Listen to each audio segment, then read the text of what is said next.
Hi guys, Brett Eikenbary, Eikenbary Landscape Company. Today we're going to talk about tree rings, the do's and don'ts of tree rings and volcano mulching. So for this little project, we need a couple tools. We have our hand edger. I'll get into that a little bit later in the video, why we use a simple edger like this. Some sort of container for the sod that you remove, tape measure, and a can of spray paint. Here we have an autumn blaze maple. This tree is on our property at home, and so this tree ring was done early summer, late spring, when we were doing some work around the house here. So it is relatively fresh, and size wise, it's about the size that I'd like it for right now. So we won't take too much off, but I will kind of show you the basics on how we go and how we would assess a tree if there was grass growing right up to it and the client or homeowner would like a mulch ring similar to this. So for starters, the first thing that we want to look at for the tree itself is how big we're going to make the mulch ring. Now, there's some debate on this. There isn't really an exact science.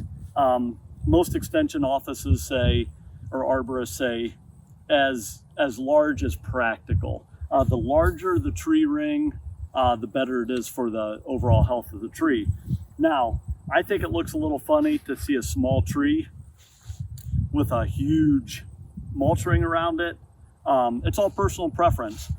This tree we planted probably 4 or 5 years ago, roughly, I'm gonna say. I think the size that this is decent for the size of the tree. So it's all up to you and what you think looks nice, what look you want for your home or the property that you're working on. This is roughly 2 feet. For this size tree, I think it looks nice. You can see that there's something around it. We mow here, obviously. It's our property, so it is easy to mow around. There's no branches getting in the way, and that's something to think about too. If you're going to come in here and make a real little baby mulch ring, it's almost harder to maintain than a little bit larger ring. So again, it's all up to the person performing this and what they think looks good and how it's going to be maintained. So for me personally, I like roughly for this size tree, maybe 2.5 feet. I think we'll take it out 6 more inches today just to demonstrate how we do it. Again, we've got our tree, we've got our established mulch ring. We do have some old mulch. Like I said, I think this was done late spring, early summer. So the mulch is relatively decent. So first step that we want to do is we want to take our tape measure and our paint, and something to realize or to pay attention to with this paint, inverted marking paint is what you want. You don't want to grab any can of paint off the shelf and try to use it. As you can see, the tip here, this can and the tip is designed to turn upside down and make your marks around the tree. So we're going to go ahead and lay out exactly the shape that we want of our mulch ring and the size that we want. So we always use white paint, and the reason that is because when we're dealing with utilities and things like that, OOPS requires any kind of marking done by any company, landscape company, excavators or whatever, to be in white.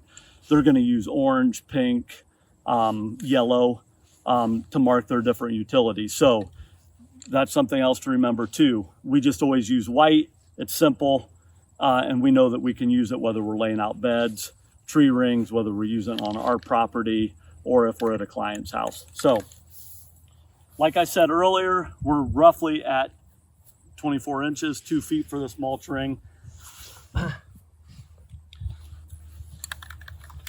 For the purpose of this video, I'm just going to bring it out 6 more inches. I don't want to take a whole foot off, but we'll come out 6 inches so you can get an idea. Something I didn't mention earlier we have this old tree container, shrub container sitting here. You're gonna want something to put your sod in. If you're doing a bunch of trees, I'd recommend a wheelbarrow. The sod does get heavy. Again, for this video, we had some of these sitting around, so I just wanted to throw this in there. You're gonna want to, after it's edged, remove your sod, put it into a wheelbarrow or some sort of container and get it off site. So after looking at this, 2 foot 6 inches is coming out here. I'd like to keep it a little closer to the existing. So we are just gonna go a couple inches past the current. We will say 27 inches or 2 foot 3 inches.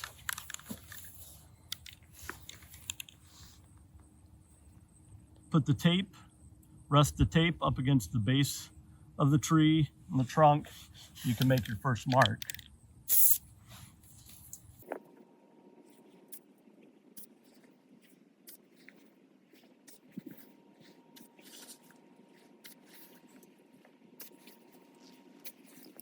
So 27 inches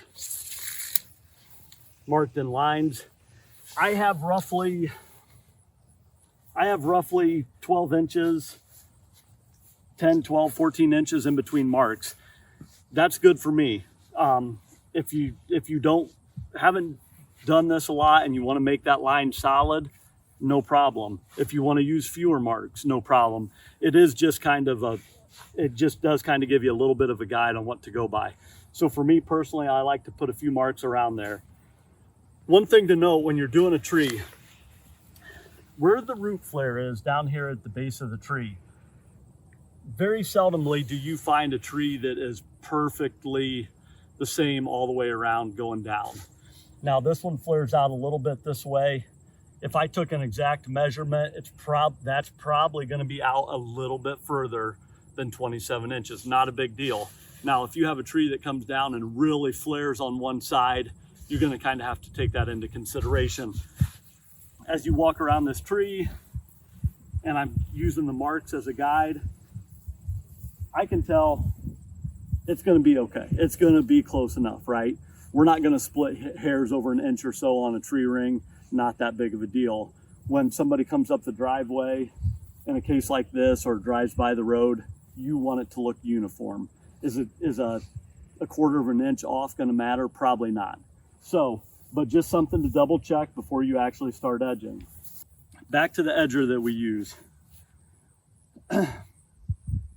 When you're dealing with trees like this, inevitably you're going to be dealing with roots. Now, we have a easy trench bed edger inside the shop right now that we use for beds. Are we going to use it around a small area like this? No.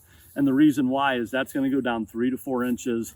It's got a Honda engine on it, and it's going to just tear the heck out of any kind of roots or anything, cable lines, I mean, you name it. So in a case like this, when you're dealing with a area that hasn't been marked by oops, and there's roots, it's just as simple to use this. We have 2 of these. I think that we got them at Menards. They're probably 30 or 35 bucks. And once you get good with one of these, you can go through a big area pretty smooth, really. If you have 2 people, maybe it's you and your wife working together, or maybe if you have a landscape company, you have a team member that's helping you. One guy is cutting and breaking the sod, the other guy's picking it up, putting it in the wheelbarrow, and it's actually a pretty quick process. So we're going to get started cutting this in. This is something that's always hard to remember, and it doesn't always work out, but I always try to remember this. I always try to tell people this, including our team members. If you're using marking paint, try to get on the back side of the paint. If I were to come up here and use the front side of the paint, I'm going to have a really nice tree ring with a nice white mark around the whole thing. That's not what we want.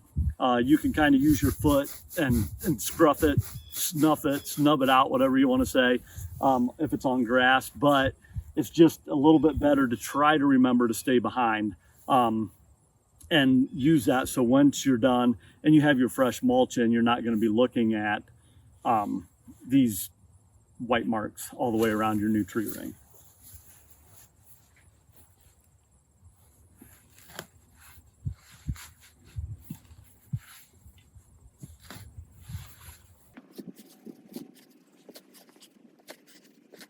The method that I like to use personally, everybody does things differently, and there's 100 different ways to skin a cat, as they say.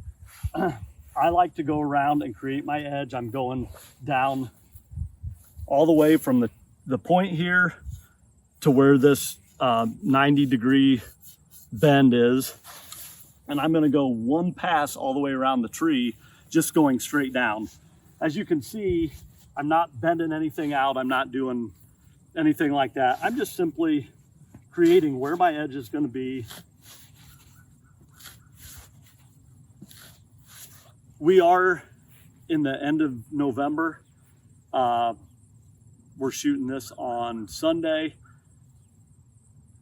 Friday, we did have a good amount of rain. You can see how soft the ground is. So something else to remember, if you're doing this, spring is a great time. Late fall is a great time. In the middle of the summer, especially like the clay that we have in Northwest Ohio here, it is just hard as a rock and really hard to do it by hand. But in an instance like this, we're moving right along.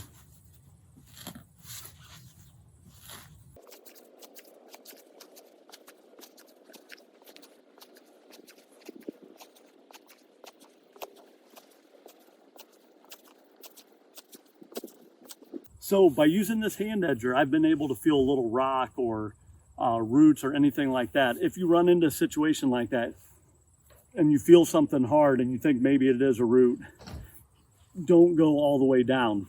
Just lightly go down, skip over that part. We have to do that all the time. Why? Because the bigger the tree, the bigger the roots. On a smaller tree like this, you can cut right through the roots, which isn't going to be good for the overall health of the tree.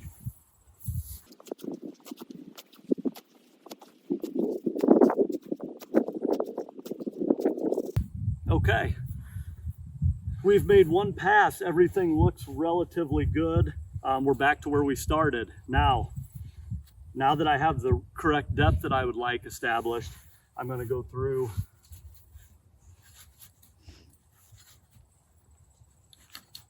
I'm going to take it, come in straight or a little bit of an angle, and I'm just going to push that handle down to the ground.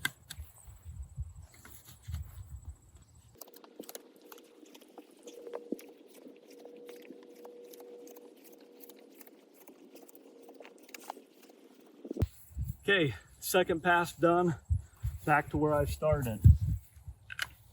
Next step is you want to get your stuff out of your way so you're not kicking or tripping on it.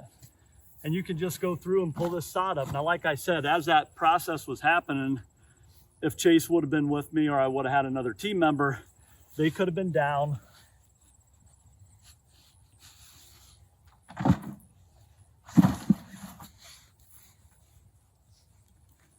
Pulling sod.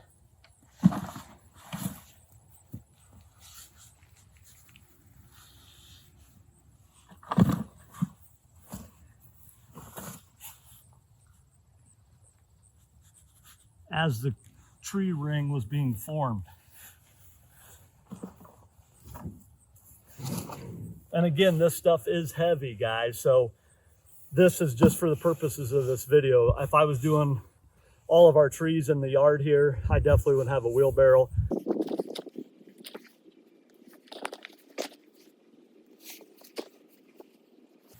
Okay, good.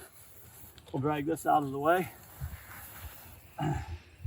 So we have our ring established, and for the most part it looks pretty good. Next step that you can do, if something happened where we call it, if it got a little flat, if your edge got a little flat, for example, maybe it was coming around here and it straightened out and then curved. No problem. Come back in with your hand edger, eyeball it, make the little bit of correction that you need, and you're back in business. Since we took the time to mark this out, this looks pretty good. I'm happy with the way the ring looks at this stage, so we're gonna move on. As you can kind of see, there are a few little roots that got kind of pulled up and things like this. So we're gonna take this material, and this is important, guys. We wanna take this is all hardwood mulch that had been sitting on top of this root ball in this tree ring and decaying. So there's good stuff in here, right? It's the soil that's been here. The topsoil is good. So all this here, we do not want to rake out and get back down and take all this good stuff out.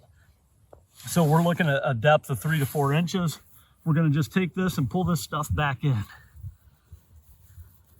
This is a combination of the existing mulch and the soil that's been here. You can take, if there are some roots sticking up, kind of put them back down, pull some dirt and mulch back over them, and you'll be in good shape.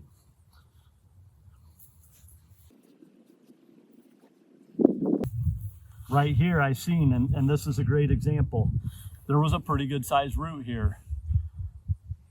I felt that, so I didn't push it. I didn't know for sure if it was a rock or something under there or if it was a root. This root stayed intact. Now you can see that it's exposed. We're just going to pull a little bit of dirt and mulch back over it. We've got a ring established. We've got some of the mulch and stuff pulled back. I'm not going to put mulch down. This is actually brown mulch. We use brown at our house. Black is very common. Normally that's what we have on hand for the landscape company. So at this time we don't have any brown. I'm not going to go ahead. I'm not going to go through with the whole process of mulching, but I do want to talk about mulch a little bit real quick before we wrap this up. Mulch is very important to a tree, but the way some people use it, and I'm probably going to get some feedback on this, but the way people use it is wrong for the purpose of around trees. We've all been through those neighborhoods where we see down the tree lawn, they have real nice trees planted, and the mulch looks like it's like 1.5 feet deep. We call it volcano mulching, where you're going to start your mulch down here, and next thing you know, it's literally going to be this high up on the tree. And that is not good for the tree. There's several different reasons for that. Without going into all of them in this video, look up on your local extension office. There's several articles and videos, whether it be on YouTube or whatever, but you will actually keep moisture around this bark, which is the tree's skin. It's like our skin protects us. This bark on this tree protects that. And so if there is constantly mulch piled up here and this can never dry out, this rots out, the bark comes off, and then it's going to lead to the actual trunk of the tree rotting right at the base. I've heard stories where after a heavy wind goes through, you can go through some of these neighborhoods, and sure enough, these trees will be broke off right below where the mulch was, or the mulch line was, and that is simply because it's rotting it out.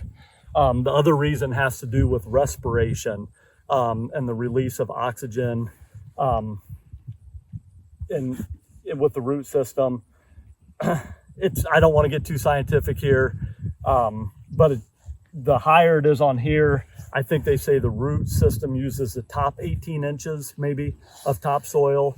So you don't want to pile and compact. Mulch is light and fluffy to start with, but over time it does compact. We've all seen mulch where you're literally raking it hard and it's so compact, and you get underneath it and it's wet and gross and everything else. So always something to remember. And like I said, for more information on that, you can look that up. There's plenty of articles. Or if you want to message me and talk more about it, I'd be more than happy to go into some more detail. So when we have this, and I think what happens, and this is just my opinion, and there might be several different opinions on this, but you have your mulch ring, you have your edge right here that is down roughly 3 to 4 inches, okay? So somebody brings mulch in here, okay? And instead of, like, if you go straight across, you're not gonna go all the way up to the tree. People are gonna be like, oh, you didn't even do a complete job. Well, your mulch ideally should start back from the base of the tree a couple inches. You don't need to have your mulch clear up here. Start it back here, make a line, 2 to 3 inches max, guys. That's all the mulch. You want to use good hardwood bark mulch, something that's going to be able to decompose and really create some good organic material over the top of your tree. So with that being said, that's about all I got for this. Things are looking good here. It will look a lot better if we did have a fresh layer of mulch, but like I said, We have some black, we don't have any brown, and you guys know as well as I do, you can't have brown mulch and then one tree that's got a different color. So I hope you enjoyed this video. If you liked it, share it with a friend. And yeah, if you have any questions, give us a call. Thanks for watching.